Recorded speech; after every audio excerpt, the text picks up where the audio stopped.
Stand by. Hang on. Oh shit. Here we go.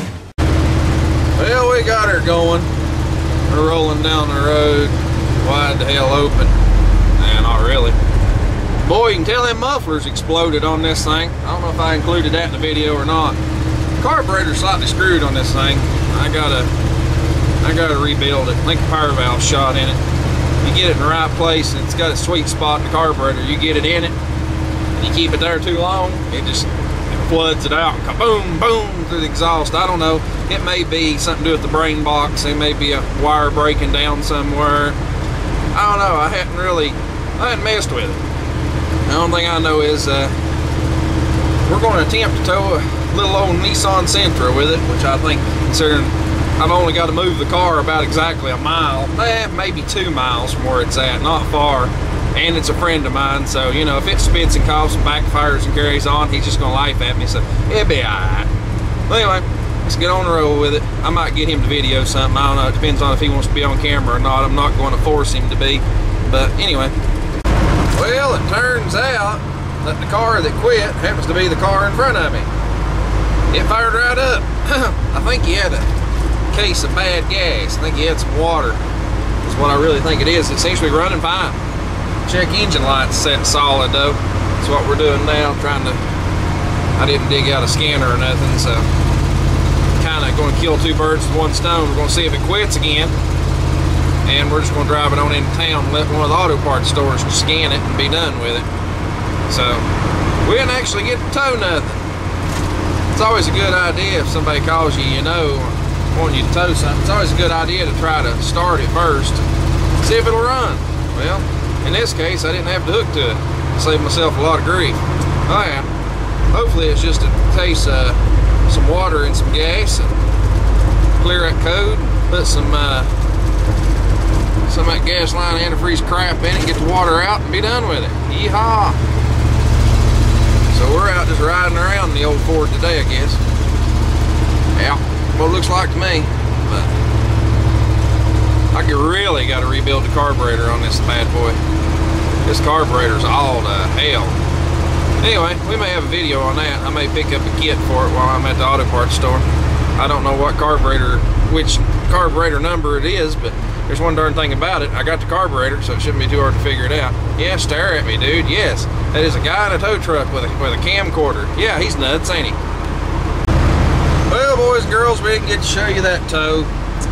Yeah, he didn't really want to be on camera. It quit again. We got it to the auto parts store. It said crank position sensor, and I'm like, yep, it's going to quit again. I knew it was. But anyway, got him a crank position sensor. Well, you can't change it in the parking lot. You're going to take the tire off, take the inner fender well apart, and all that good stuff to even get to the dang thing. But anyway, got the part. I told him, I said, well, try to drive it home. I'll follow you. You know, there was no sense of towing it, didn't have to. Well, it quit about halfway.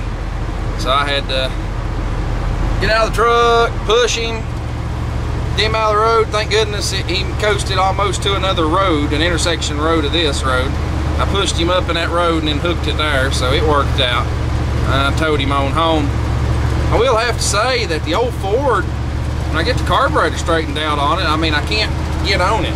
You know, I'm giving it light throttle, but see what I mean? You can't get on it. It backfires. I think the power valve's shot. I think it's blown in it. That's what it acts like. But anyway, as you can tell, it backfired quite nicely.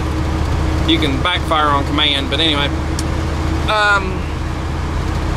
But yeah, it is what it is, but it towed pretty good, except the fact that I couldn't really give it a whole lot of throttle. It's torquey, it pulls pretty good, so I have to give it credit. The old truck pulls really, really good, so whichever one of you monkeys winds up with it when I pull the wheel lift off of it, you know, by the time I fix the carburetor, and I guess I'll put the exhaust system back on it, you know, probably a smart thing to do, because I blowed both the mufflers off of it.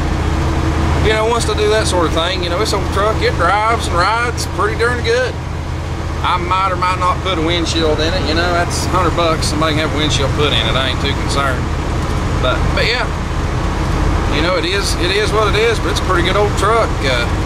Make a good scrap truck, that's for sure. Make a real good scrap truck. Runs really good, but yeah, too bad you just didn't get to see me tow anything with it, but I guarantee you there'll be something else I tow with it, because until I guess Wednesday I'll probably try to fix this carburetor, and then after that it'll sit around the house, and this will kind of be the close range truck, I guess. I'll use it in the winter. You'll see me tow something else with it. If you don't see me tow something with it, you may see the headless, faceless beer drinker, I guess. He ain't headless, he's still got a head. You'll probably see him fooling with it, because I know he's got something he wants to move, and needless to say, where it's at, it requires driving up through the thistles and the briars and the high grass, and Mater ain't going through that. Negatory. So I guess this old girl will be going, and he ain't afraid to talk, so I'll just throw a camera at him with the truck. But anyway, let's get this thing to the house, park it.